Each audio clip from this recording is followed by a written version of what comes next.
Allô, Guylaine. Ah, Guylaine, bonsoir. On espère que ça va bien. Ouh.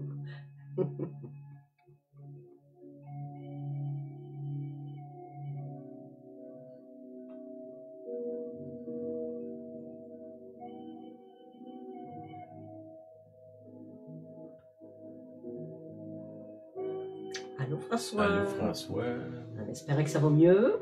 Hmm?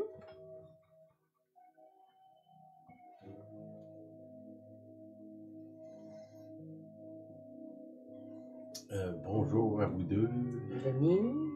Oh, belle rencontre samedi. Oh, merci, Guylaine, d'avoir un petit compte rendu. Merci. C'est bon. Allô, Denis, Nathalie. Merci, Nathalie. Merci.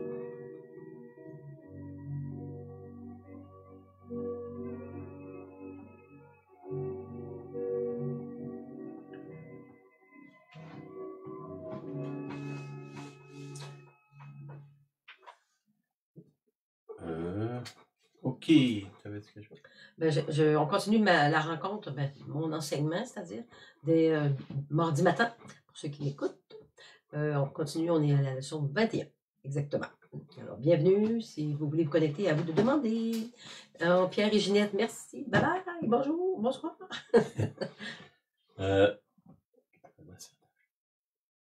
OK, une couple d'annonces, là. Les réunions de silence SOS aussi, là. 15, c'est quoi? 15 mars, 22 mars prochain.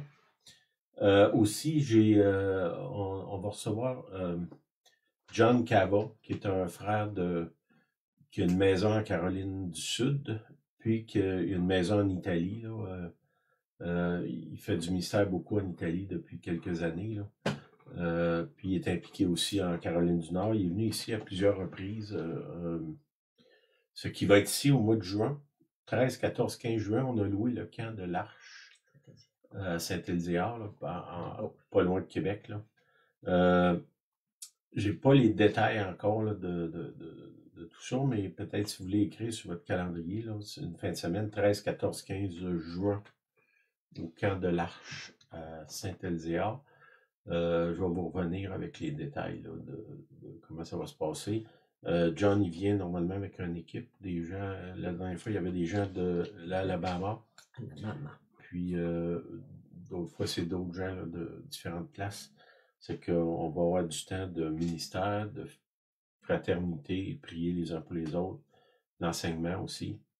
John se fait, je ne sais pas comment il a passé sa vie dans le ministère. Il est impliqué dans plusieurs mouvements de Dieu. C'est comme un père dans l'Église, on va dire.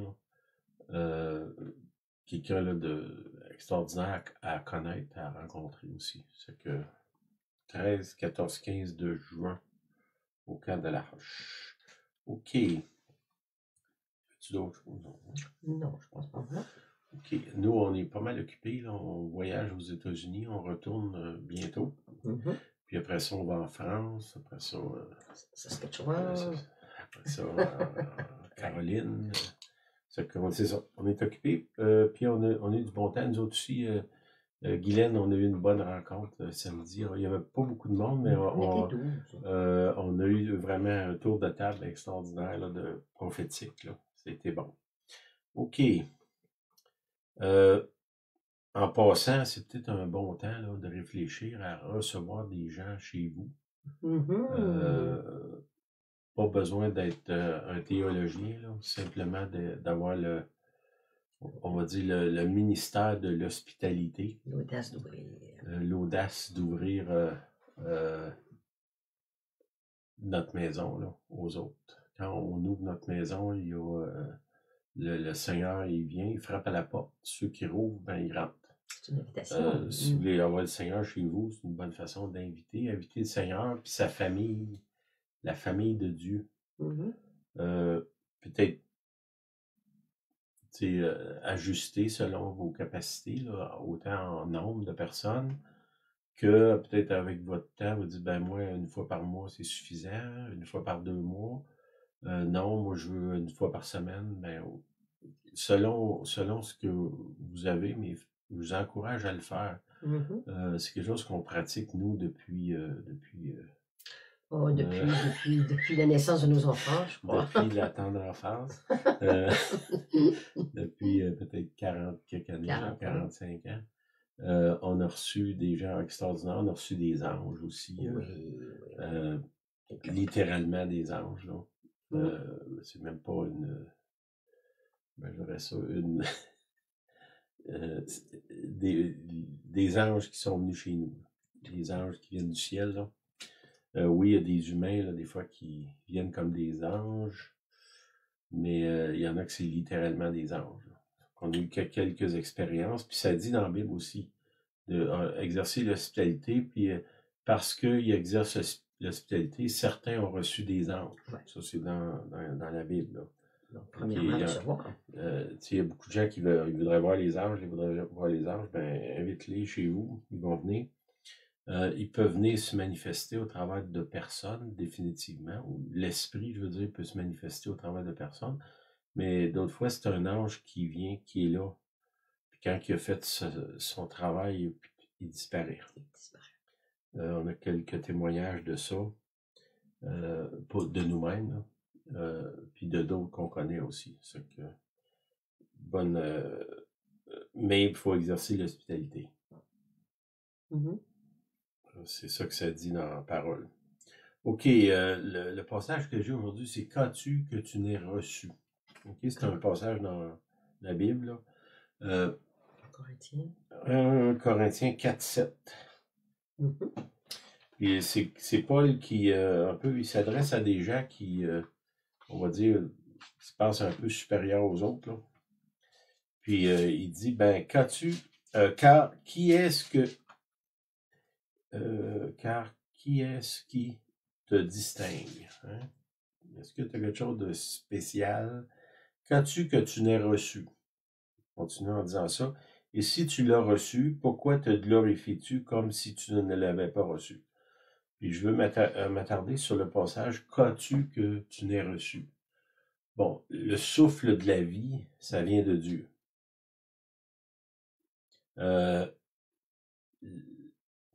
Le souffle de la vie, ça vient de Dieu. C'est qu'en partant, ma vie, c'est un don de Dieu.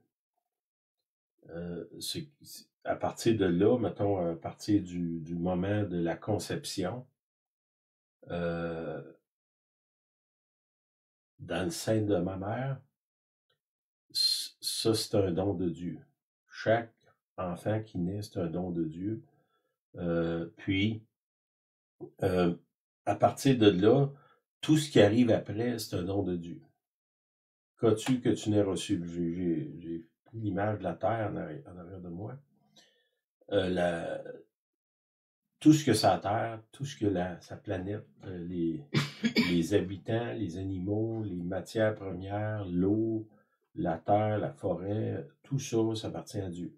Il n'y a rien qui est là. Là, je parle juste de la terre. Selon la Genèse, Dieu a créé le soleil, la terre, les planètes, les étoiles, les galaxies. Mais mettons ça peut-être c'est trop grand, ça nous échappe, là, mais si on reste juste nous comme terriens, là, tout ce que ça terre, ça appartient à Dieu. Tout ce que j'ai, ça appartient à Dieu. Ça vient de Dieu. Dieu me l'a donné, oui, là. Dieu m'a donné la vie. Mais cette vie-là, au départ, elle vient de lui. Fait que tout. Pourquoi je mets l'emphase là-dessus, c'est que si je peux saisir, je pense pas qu'on peut vraiment comprendre ça, là, c'est trop complexe, mais le saisir, ça va changer ma façon de voir la vie, ça va changer ma façon de me voir, de voir les autres, de voir ce qui se passe dans ma vie, de voir mon passé, de voir mon futur, de voir la vie autour de moi, ça va changer. Parce que tout vient de Dieu. Si tout vient de Dieu, qu'as-tu que tu n'aies reçu, c'est ça qu'il dit. Et si tu l'as reçu, pourquoi te glorifies-tu comme si tu ne l'avais pas reçu? Bon, des fois, comment dire, on a envie un peu de s'enorgueillir de ce qu'on fait. Je pense qu'on peut être fier, c'est bon, là, si vous avez du succès, si vous avez réussi quelque chose, ça peut être une recette d'être fier de nous. Mais en même temps, de savoir que tout ce qu'il y a dans la recette, les ingrédients, ma capacité de voir, mes yeux, ça vient de Dieu, de lire la recette, mon intelligence pour lire les mots, tout ça, ça vient du Seigneur. Puis, ça doit être ancré au cœur du chrétien. Beaucoup de chrétiens, dans le fond, ils pensent à Dieu quand ça va mal, puis ils ont tout essayé les autres choses possibles, puis là, ils arrivent au Seigneur. Si je comprends que tout vient de Dieu, ben ça veut dire que lui est la source de toute chose, de mes talents, mes dons. Bon, si j'ai des talents, ben merci Seigneur, de me réjouir de ça. Puis de me réjouir des talents des autres aussi. Quelqu'un qui est là, de me réjouir. Tout ce que l'autre a, ça vient de Dieu. Dieu n'a pas enlevé quelque chose à moi pour le donner à un autre. Je n'ai pas d'affaire à être jaloux d'un autre. Parce que, tu sais, il n'y a pas, comment on dirait, le Seigneur n'est pas à court de choses dans le ciel. Dire, ben, là, pour faire manger l'autre, il faut que je t'enlève quelque chose dans ton assiette. Pour donner un talent à un autre, il faut que je te l'enlève à toi, il faut que je le donne à un autre. Ça ne marche pas comme ça, là. Tout ce qu'il y a là, ça vient de Dieu, puis on doit le reconnaître. Puis dans tous les aspects. Puis tu sais, je pense que même les temps difficiles de notre vie, Dieu le permet. Puis souvent, c'est dans ces choses-là qu'on apprend le plus. Tu sais, j'aimerais ça qu'on soit assez brillant pour apprendre par le conseil des autres. Hein? Quelqu'un qui me dit touche pas au rond rouge, là, tu vas te brûler. Ça me suffit pas, il faut que moi-même j'y touche. Hein? Puis c'est un peu ce modèle-là qu'on utilise dans nos vies. Puis peut-être pour ça aussi que d'une génération à l'autre, on n'apprend pas grand-chose parce qu'on a de la difficulté à recevoir de ce qui vient des autres. Puis si on comprend que tout vient de Dieu, ben si quelqu'un est là dans ma vie qui a une expérience que j'ai pas, Amen. Ben amen, puis je devrais me réjouir de ça. Là. OK. Ça, c'est 1 Corinthiens 4, 7. Puis si tout vient de Dieu, puis que je m'accroche à Dieu, je viens de trouver une place pour reposer ma tête. Ma sécurité, c'est lui. La source de tout ce que j'ai besoin, que je désire, que je vis, ça vient de lui. Les gens que Dieu amène dans ma vie, c'est lui qui les a créés. Toutes les personnes que je rencontre, c'est des créatures de Dieu. Tout ce que je touche, je bois de l'eau, ça vient du Seigneur. Tout ce que je fais. Puis, tu sais, si on peut changer notre regard, puis s'émerveiller de tout ce qui est là autour de nous, le linge qu'on a, je mets des bottes, je ne suis pas nu-pied pour aller dehors, surtout en hiver. Là. Ben, remercier le Seigneur pour ça. Que tout vient de lui. Tu sais, il peut dire, ben, les bottes. Ben, Dieu, il a mis dans la tête de quelqu'un à un certain moment donné dans l'histoire de faire des souliers.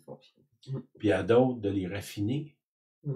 Puis je me souviens, j'avais lu sur l'histoire de les machines à coudre, Seigneur. C'est une révélation que la personne a eue pour faire ça. Il priait, puis il y a eu une révélation de comment ça fonctionne, une machine à coudre mécanique. Puis ça l'a révolutionné tout le vêtement, ces choses-là. Puis il y a plein d'autres choses que ça vient d'en haut. Toutes bonnes choses viennent d'en haut, ça dit. Vous avez besoin d'une solution, un problème. La solution est dans le Seigneur. Parce que tout vient de lui. Qu'as-tu que tu n'aies reçu? Ben, si je pense à ce que j'ai autour de moi, en moi, tout ça, ça vient de Dieu. Si je me rapproche de lui, je vais trouver un réconfort puis une paix.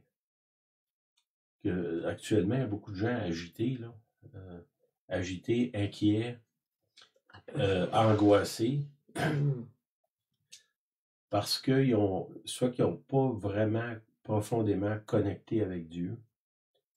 Puis encore des doutes sur le fait que si j'ai à toucher un bonheur quelconque, il dit, qu'as-tu que tu n'aies reçu? Hein? Reçu, il parle de reçu de Dieu. Si j'ai un bonheur, si je touche un bonheur, ça vient de lui. Si je cherche un bonheur, il est en lui. En lui, pas dans le sens je m'isole sur une montagne, puis il y a juste moi puis Dieu. Là. Si je crie à Dieu, Dieu va, comment je dirais, combler ma détresse, remplir mon vide, me libérer de mes angoisses, parce que tout ça, ça vient de lui. Puis là, nous, on cherche puis de toutes sortes d'autres façons souvent, puis on oublie d'aller à la source. La source de tout ce que sur la terre, c'est lui. Puis ça fait drôle un peu de prêcher ça à des chrétiens, mais on est autour de chrétiens depuis assez d'années, nous, pour savoir que cette simple révélation-là, on va pas dire une chose de base, là, c'est très, on pourrait dire les fondements de la vie chrétienne, ça en est un. Tout vient de Dieu. Quand quelqu'un, vous êtes avec quelqu'un tu te sens pas bien, viens, on va demander au Seigneur. Viens, on va prier le Seigneur. Amen. Puis si je suis seul, ben moi, je vais aller au Seigneur. Je vais lui demander. Bon, ça ne veut pas dire que Dieu va me donner tout ce que je veux, toutes mes caprices. C'est que tout ce qui est bon, ça vient de Dieu. C'est Dieu qui est l'arbitre de ce qui est bon. Ça aussi, tout vient de lui, mais ça ne veut pas dire tout ce qui me passe par la tête qu'il doit me le donner. Puis ça, dans sa grâce, le Seigneur, il nous dit non souvent. Puis, ouais, c'est vrai que c'est difficile à comprendre que ça vient de Dieu. Je vous ai déjà dit, j'aime ce que Mme Guillon dit. Elle a dit, tout ce que tu vis, ça vient de Dieu, sauf le péché. Puis même le péché, Dieu va l'utiliser pour te corriger et t'amener à lui. Okay? Il va amener la repentance. La repentance, ça vient de Dieu. Le pardon des péchés, ça vient de Dieu. Le péché lui-même, ça, il a été introduit dans le monde, on sait, par le diable, qui a été comment je dirais, invité dans le monde par les humains. Puis, probablement qu'on voit là, dans l'histoire d'Adam et Ève que le diable, il vient, il met le doute dans Ève en premier, là, que est-ce que tu penses que Dieu, c'est suffisant? Il dit pas ça exactement comme ça, mais c'est le doute qu'il met dans lui. Il faut que tu ailles le voir ailleurs. Dans toi-même, il y a une source. Tu n'as pas besoin d'avoir la source de Dieu. Tu n'as pas besoin de dépendre de lui. Tu peux t'arranger seul. Et on voit l'humanité, ce que ça a l'air. Je n'ai pas besoin d'aller loin. Dans ma propre vie, quand j'exclus Dieu de ma vie, les problèmes commencent là. Puis c'est vrai pour moi, mais c'est vrai pour tout le monde. C'est vrai collectivement. Une société qui exclut Dieu, elle rentre dans le problème. Parce que tout vient de lui. Puis si on dit, ben, ce que t'as, j'en veux pas, ben, je tombe dans un vide, là.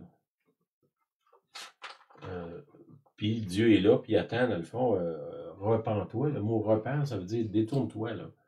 Arrête de te sauver de moi, puis reviens à moi. Hein? On écoutait de quoi cette semaine, puis c'était un chant, c'est un vieux chant, là, ça dit « Return to me », reviens-moi. Reviens-moi. C'est ça que Dieu veut. Reviens parce que c'est moi la source, pas moi, Sylvain, mais le Seigneur. C'est lui la source. Reviens à lui parce que la source de tout ce qu'il y a sur la planète, ça vient de lui. Puis, tu sais, il y a la planète, là, si on regarde en arrière de moi, la planète, c'est matériel. Mais tout ce qui est émotionnel, spirituel, ça vient de lui aussi. Puis le vide qu'il y a en dedans de moi, mettons, je suis pas capable d'être heureux, je suis pas capable d'être satisfait, je suis pas capable. Ben, si je me tourne vers lui, puis que je me repose sur lui, que je vive dans l'abondance, je vais être heureux, puis que si je vis dans la disette, je vais être heureux aussi. Parce que lui, Jésus, le Seigneur, me suffit. Seigneur, si j'ai toi, j'ai tout ce que j'ai besoin. Puis Seigneur, toi, tu sais ce que j'ai besoin. Je te fais confiance, puis je m'abandonne dans tes mains, puis en m'abandonnant, je trouve le repos, je trouve mon bonheur. Mon bonheur est dans Jésus. Bon. Puis Jésus va me donner des personnes, des aventures, dans le sens qu'il va m'amener en voyage, je vais rencontrer des gens. Dieu m'a donné Julienne qui fait mon bonheur, mais Julienne, elle vient de Dieu. C'est pas moi qui l'ai créée, là. Puis, tu sais, si je comprends que ça vient de Dieu, ben, je vais le chérir davantage. Les amis, les frères, les sœurs dans l'Église, c'est un don de Dieu. Moi, je pense que quand j'ai donné ma vie au Seigneur, nous, ceux qui sont venus chez nous, on vit en pleine campagne, au milieu de nulle part. Bel endroit, c'est vraiment beau, mais c'est quand même isolé, là. Puis je suis content que ce soit isolé aussi, là, mais... Puis, quand j'ai connu le Seigneur comme ouvert un monde, pour moi, il m'a ouvert un monde. Puis tantôt, je parlais avec Julienne moi, j'ai une nature de très renfermée. Être seul, puis pas parler à personne, c'est pas un sacrifice pour moi, là. Puis le Seigneur, même comme moi qui est personne solitaire, le Seigneur m'a emmené des gens extraordinaires dans ma vie. Il m'a emmené vers eux dans plein de pays dans le monde. Tout ça, c'est un don de Dieu. Puis on a chéri ce don-là. Chéri les amis, les rencontres qu'on a faites. Puis peut-être que vous n'avez pas les mêmes expériences que moi, mais ce que vous avez, soyez reconnaissants. Tout ce que vous avez, vos dons, vos capacités, quelle que soit cette capacité-là, remerciez Dieu pour ça parce que ça vient de lui. Puis si vous manquez de quelque chose, ben là aussi, ça va venir de lui. C'est pas, il continue à dire, pourquoi tu te glorifies-tu comme si tu ne l'avais pas reçu? Ce que moi je lis dans ça, c'est qu'il dit, ben, c'est pas le fruit de tes efforts. C'est un don que tu as reçu. Bon. Est-ce que ça veut dire que si Dieu me donne un don pour la musique, puis je pratique pas, que je vais jouer de la musique? La réponse est non. Si j'ai un don, puis que je comprends que ça vient de Dieu, je chéris ce don-là, ben, le don va nécessairement prospérer. Si je sais pas, moi j'ai un don en mécanique ou pour enseigner, il y a des gens là, qui sont exceptionnels pour faire des choses, sont incapables de le montrer aux autres. Puis d'autres qui ont... Julienne, elle a enseigné mes enfants à jouer du piano, puis elle jouait pas. Au début, elle a enseigné l'anglais aux enfants, elle parlait pas anglais. Voilà. Comment c'est venu? Ben, c'est un don de Dieu. Qu'as-tu que tu n'aies reçu? Puis là, elle pourrait dire, ben, je l'ai même pas reçu, puis j'ai réussi à le donner. C'est vraiment un miracle. Merci Seigneur. Mais, puis il y a combien de choses comme ça qu'on a que le Seigneur nous bénit avec. Et dans le fond, mon propos aujourd'hui, c'est soyez reconnaissants parce que tout vient de lui. Puis si vous manquez, ben c'est à lui, il faut que vous alliez. Puis pas dans le sens de donne-moi tout ce que je veux, là. Dans le sens, toi, tu sais, Seigneur, ce que j'ai besoin. Puis l'autre chose, c'est souvent, comment je dirais, ce que je désire, mettons, j'ai pas d'amis. OK? T'as pas d'amis. Puis là, j'attends chez nous, seul, dans mon salon, que quelqu'un vienne cogner à la porte pour m'offrir son amitié. Bon, c'est pas impossible que Dieu m'envoie quelqu'un, là. Mais peut-être que mon rôle dans ça, c'est de moi sortir puis aller voir quelqu'un, n'importe qui, le voisin, quelqu'un sur la rue, m'asseoir à une table dans un café, puis commencer à parler à la personne à côté de moi. Il y a quelque chose que je dois faire, là. Tu sais, les amis sont là. C'est à moi à les trouver. Et là aussi, ça vient de Dieu, d'être reconnaissant. Rencontrer quelqu'un, juste, des fois, il y a des amitiés qui durent le temps d'une conversation. Je ne sais pas, je suis dans une file pour arrêter pour, je sais pas, manger ou prendre l'essence, puis là, il y a plusieurs personnes, puis je me mets à parler avec quelqu'un. Ça peut être un petit moment de bonheur que Dieu me donne. Cette personne-là, je la verrai peut-être jamais. Mais si je crois que je l'ai reçu de Dieu, ce moment-là, où est-ce que juste cette conversation de quelques secondes, quelques minutes, de remercier Dieu pour ça. Puis d'autres, il y a des fois des rencontres comme ça, fortuites, qui vont durer toute la vie. Des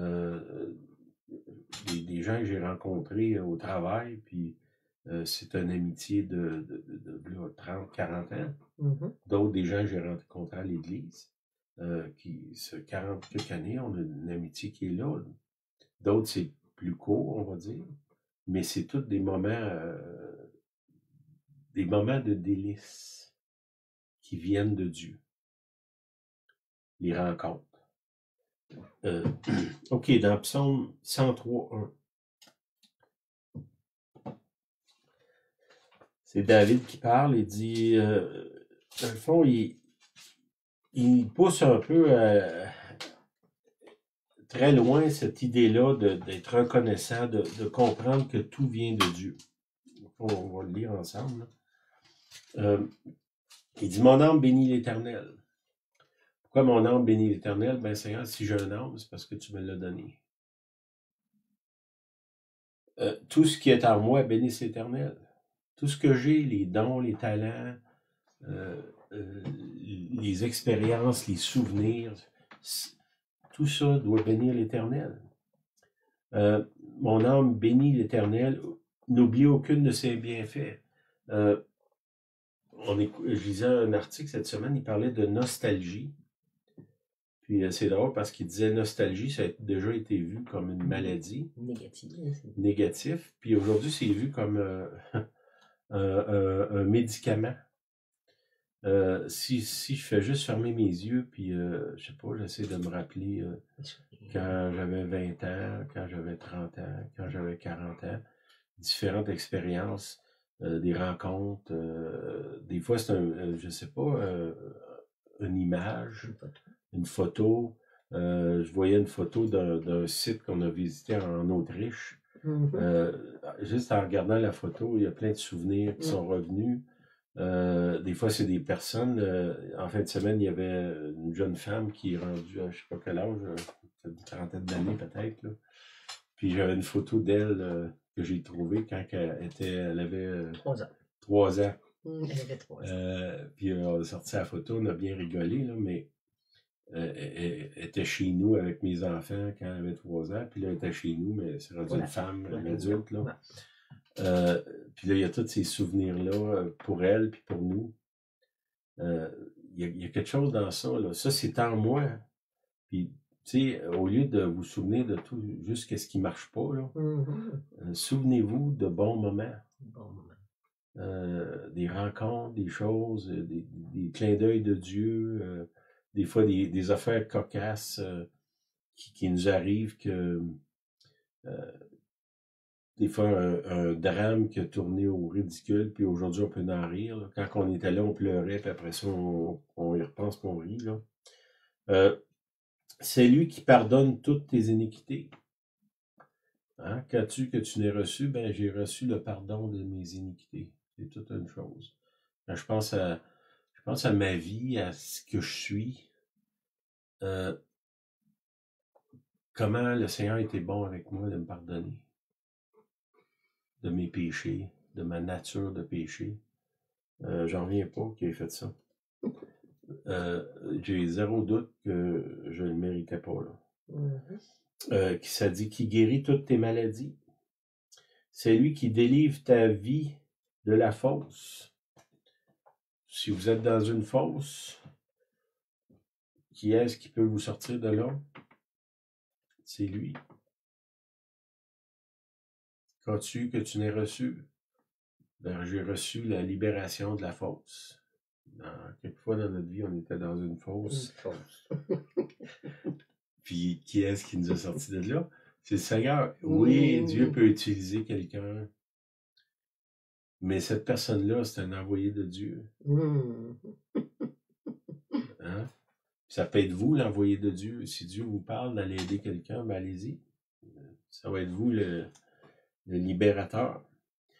Qui te couronne de bonté et de miséricorde. Comprenez que Dieu me couronne de bonté et de miséricorde. Je suis quand même pas fou, là. Je sais que je mérite pas ça. Mais il le fait quand même, parce qu'il m'aime. Puis je le reçois. Si j'ai une couronne sur la tête, je ne l'ai pas gagnée. C'est lui qui me l'a donné. Je le reçois comme un don. Merci Seigneur. Quand Dieu me bénit de façon extravagante, je sais que c'est un don. C'est pas vu que tu as travaillé fort, je te le donne. Là. C'est non, je te le donne parce que je t'aime. C'est lui qui rassasie le bien ta vieillesse, qui te fait rajeunir comme l'aigle. L'Éternel fait justice. Vous pensez que vous êtes traité injustement. Ben, c'est lui qui fait la justice. Allez voir Dieu. Okay? Faites attention de ne pas confondre la justice et vengeance. Là. Des fois, on pense qu'avoir la justice, c'est de se venger. Là. Faites attention à ça. Il fait droit à tous les opprimés. Vous pensez que vous êtes opprimé, votre droit est en lui. Amenez votre cause devant lui, laissez-le agir. Il manifeste ses voies à Moïse, ses œuvres aux enfants d'Israël. L'Éternel est miséricordieux. Hein? On va dire ça, c'est comme, il est bon d'une façon excessive. Que même quand on le mérite absolument pas, sa bonté est sur nous pareil. Ça, ça aussi, recevez-la, cette bonté-là, sa miséricorde. Arrêtez de vous auto-détruire, puis comprenez, acceptez le fait que vous ne le méritez pas, mais le fait que vous ne le méritez pas, ça ne devrait pas vous empêcher à le recevoir. Tu sais, la grâce, c'est une faveur que tu ne mérites pas. Si je veux vivre dans la grâce, je dois comprendre que je ne la mérite pas. Puis la recevoir quand même, puis là, être encore plus reconnaissant. Tu sais, Seigneur, ta grâce, je sais absolument que je ne la mérite pas, mais je suis émerveillé que tu me la donnes. Crois-tu que tu n'aies reçu? J'ai reçu la grâce. Puis je l'ai reçu dans le sens comme un cadeau, parce que c'est certainement pas mérité. Mais il me l'a donné quand même, puis il vous la donne aussi. Et là, la colère, hein? Il n'est pas comme moi.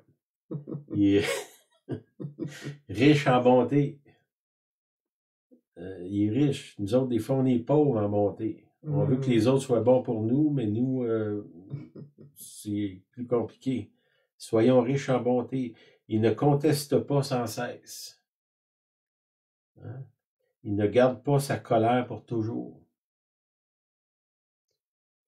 Il ne nous traite pas selon nos péchés. Ça, recevez ça. Dieu ne vous traite pas selon vos péchés. Pourquoi? Parce qu'il pardonne, puis il a de la miséricorde. Puis ça, recevez-le. Comment je dirais? Chérissez-le. Puis c'est en chérissant cette compréhension-là que Dieu ne me traite pas selon mes péchés, que je vais être libéré du péché. Tu sais, ça dit dans l'Épître aux Romains, il dit c'est la bonté de Dieu qui me conduit à la repentance. C'est quoi la repentance? C'est changer de conduite. Tu sais, repentance, c'est pas de demander pardon, là. C'est d'être transformé, de changer de direction. Tu sais, parce que si je demande pardon puis je change pas, c'est mieux de pas demander pardon, d'une certaine manière, là.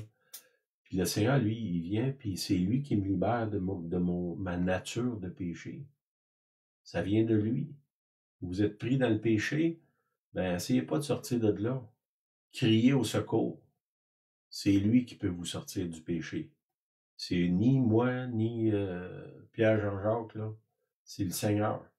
Il y a juste lui qui peut le faire. Puis c'est pas nous-mêmes qui peut faire ça. C'est lui qui le fait. Mais il faut qu'on le reconnaisse, qu'on est incapable. Puis qu'on reconnaisse que si j'ai une quelconque capacité, c'est parce que je l'ai reçu de lui. Qu'as-tu que tu n'aies reçu? Ben, j'ai reçu la capacité de dire non au péché. Puis je sais par expérience que ça vient pas de moi. C'est un don qui vient de lui. Puis je dois le chérir, ça, le remercier, d'être reconnaissant. Mais autant les cieux sont élevés au-dessus de la terre, autant sa bonté est grande pour ceux qui le craignent. Ça, c'est une chose. Si je comprends que tout vient de lui, je vais avoir une crainte sur moi moi je dirais Une sainte crainte. Oui, une sainte crainte. De lui déplaire. De lui déplaire, de manquer ce qu'il y a pour moi, de ne pas être reconnaissant. Cette crainte-là va me protéger. La crainte, là, c'est bon. Tu sais, si j'arrive sur le bord d'un précipice de 1000 pieds de profond, ben la crainte me dit, ben va-t'en pas trop au bord. Est-ce que cette crainte-là, c'est une privation de mes droits? Non, c'est juste le bon sens. La crainte de Dieu, c'est le bon sens. OK, ça continue en disant autant l'Orient est éloigné de l'Occident, autant il éloigne de nous nos transgressions. Il éloigne de nous nos transgressions. Qu'as-tu que tu n'aies reçu? J'ai reçu le pouvoir d'être éloigné de mes transgressions. Ça vient de lui. Comme un père a compassion de ses enfants, l'Éternel a compassion de ceux qui le craignent. C'est encore le mot craindre, là. Là, aujourd'hui, dans notre société, le craindre, oh non, non, non, non, Dieu est amour, Dieu est amour. Oui, Dieu est amour, là, puis parce qu'il t'aime, des fois, il va t'amener en jugement. Hein, ça dit dans Romains, dans l'Épître aux Hébreux, il dit si tu n'as pas part à la correction, tu n'es pas un enfant. C'est que dans son amour, Dieu peut me corriger, des fois de façon sévère, parce qu'il m'aime. La correction, ça fait partie de l'amour. Ça ne peut pas se séparer. Là. Okay? Autant, là, OK, je suis rendu au verset 13. Comme un père a compassion de ses enfants, l'Éternel a compassion de ceux qui le craignent, car il sait de quoi nous sommes formés. OK, lui, il sait de quoi je suis formé. Est-ce que moi, je sais de quoi je suis formé? Puis, je reviens à mon verset. Pourquoi te glorifies-tu comme si tu ne l'avais pas reçu? Est-ce que moi, je suis encore en train de penser que je l'ai l'affaire, puis je suis donc bien bon, puis je suis une personne exceptionnelle. Le roi de la montagne, c'est moi. J'ai peut-être besoin de la révélation de Dieu pour savoir à quel point j'ai besoin de lui. Puis comment je dirais, je suis pas obligé de descendre dans le fond de la fosse pour avoir cette révélation-là.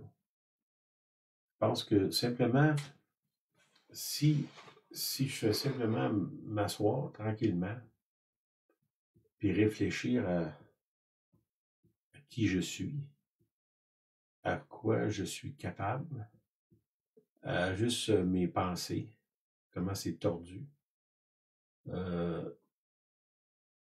ça devrait me donner une partie de la révélation de ça. Dieu, il sait de quoi je suis formé, puis étrangement, il a quand même décidé de me sauver, de m'aimer, de m'adopter, de m'utiliser dans son œuvre. Ça, c'est la grâce. Tu sais, Dieu, il ne nous a pas choisis parce qu'on était bons.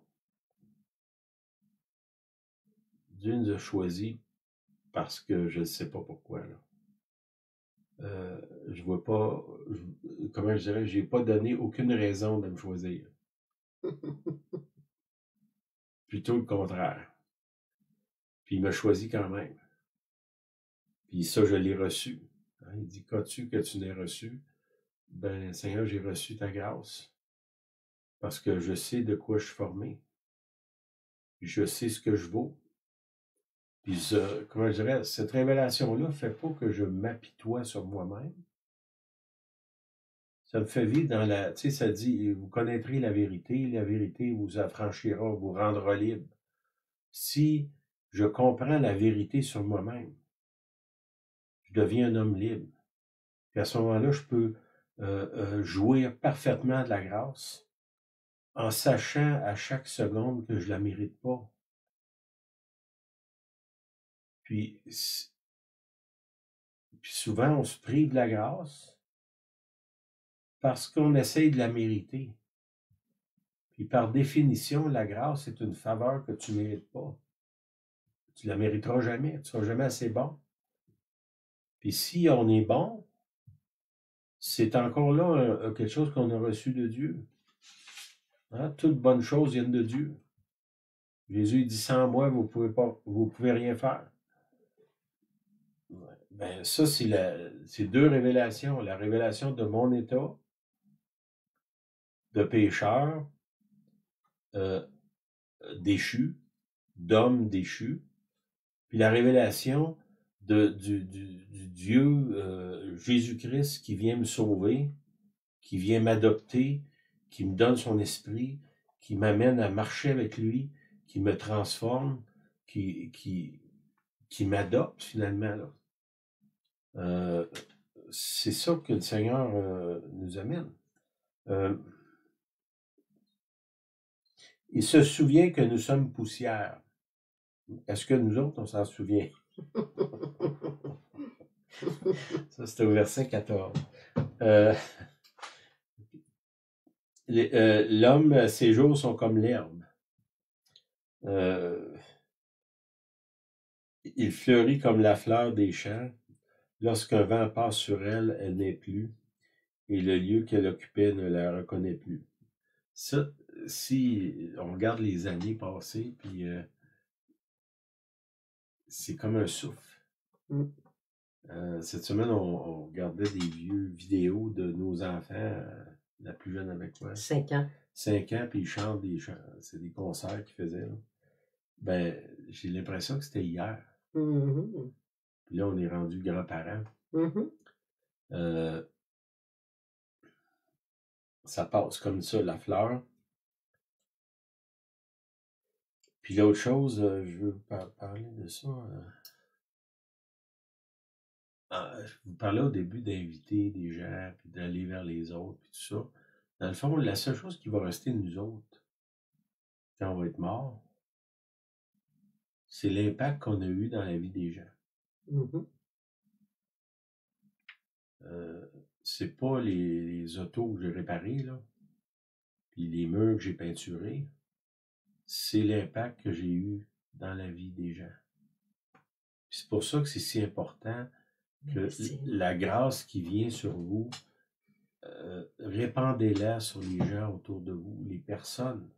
Oui, c'est par des gestes, là, je sais pas, réparer ou aider, cuisiner, transporter, écouter, prier. Bon, tout, c'est des gestes, mais les gestes sont dirigés vers des personnes. Quand tantôt je vous disais d'exercer l'hospitalité, ben, l'hospitalité, c'est dirigé nécessairement vers des personnes. Là. Puis, il y a quelque chose de puissant dans ça qui fait que la grâce va se multiplier. Parce que, tu sais, si moi, je suis profondément pécheur, comment est-ce que je peux endurer les autres pécheurs autour de moi si ce n'est pas par la grâce de Dieu? Hein? Ben, si je veux que la grâce se multiplie, ben, il faut que je multiplie les pécheurs autour de moi. Là. Si on peut dire ça comme ça. Ouais, c'est dit-tu.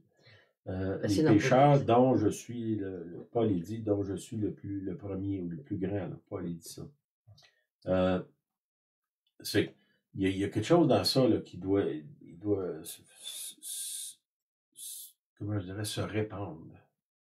L'homme, OK, je vais dire au verset 17, mais la bonté de l'Éternel dure à jamais pour ceux qui le craignent. Encore là, il y a le mot craindre. Sa miséricorde pour les enfants et leurs enfants, et pour ceux qui gardent son alliance. Quoi l'alliance qu'on a? Ben, c'est moi, pécheur,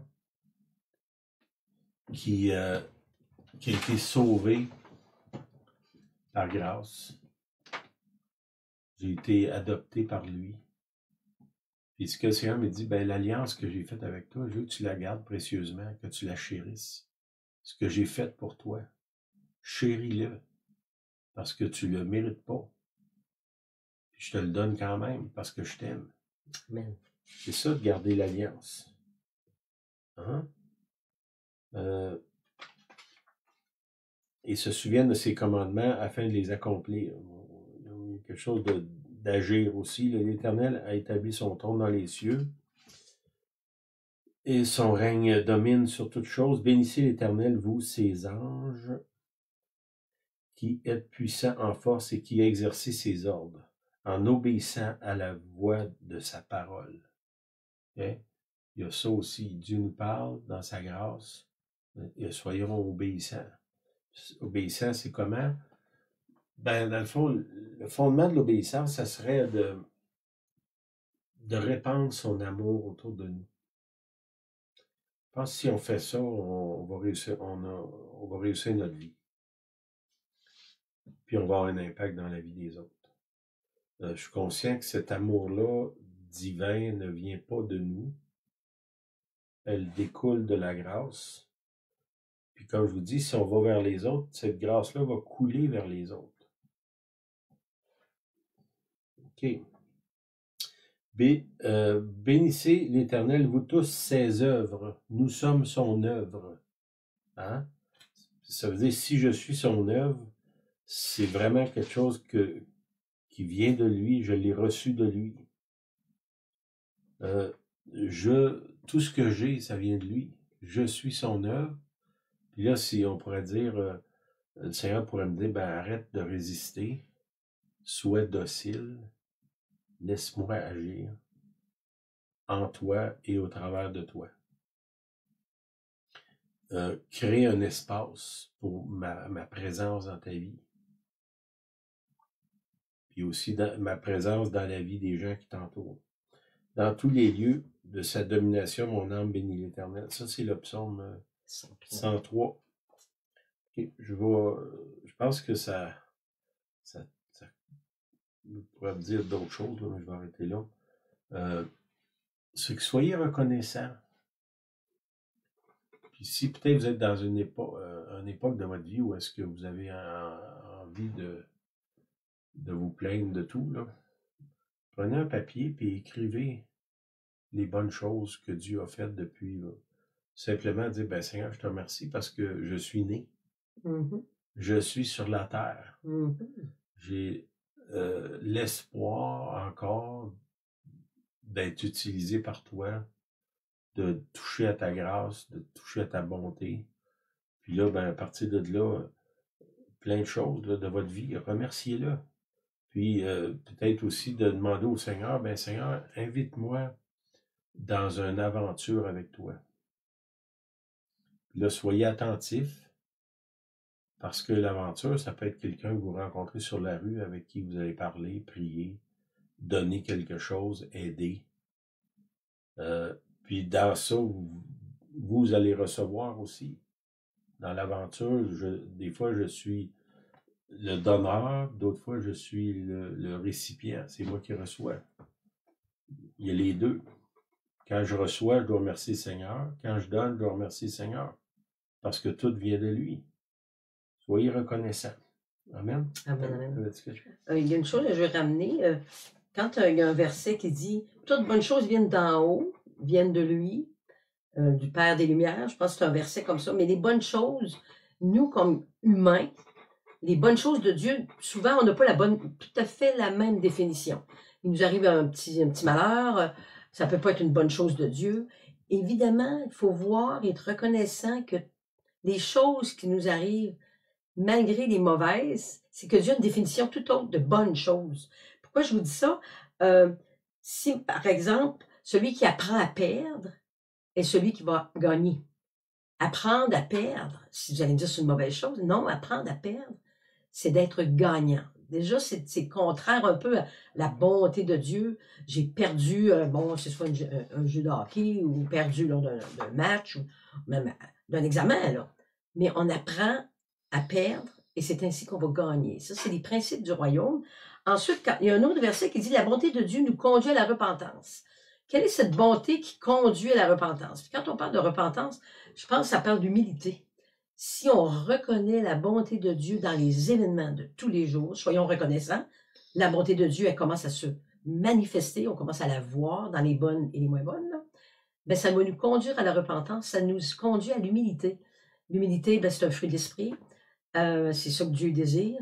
Soyons reconnaissants de la bonté de Dieu dans ma vie, je le reconnais, et qui me conduit. Amen. Amen. Ben, Seigneur, je prie qu'on puisse recevoir cette réalité-là, Amen. que tout ce qu'on a, on l'a reçu de toi. Seigneur, fais de nous des gens reconnaissants. Amen. Des gens aussi attentifs à la grâce qui se manifeste dans nos vies, dans la vie des gens autour de nous. Oui, Seigneur, que ce soit contagieux, Seigneur, cet amour qu'on a pour toi, pour ce que tu as fait pour nous.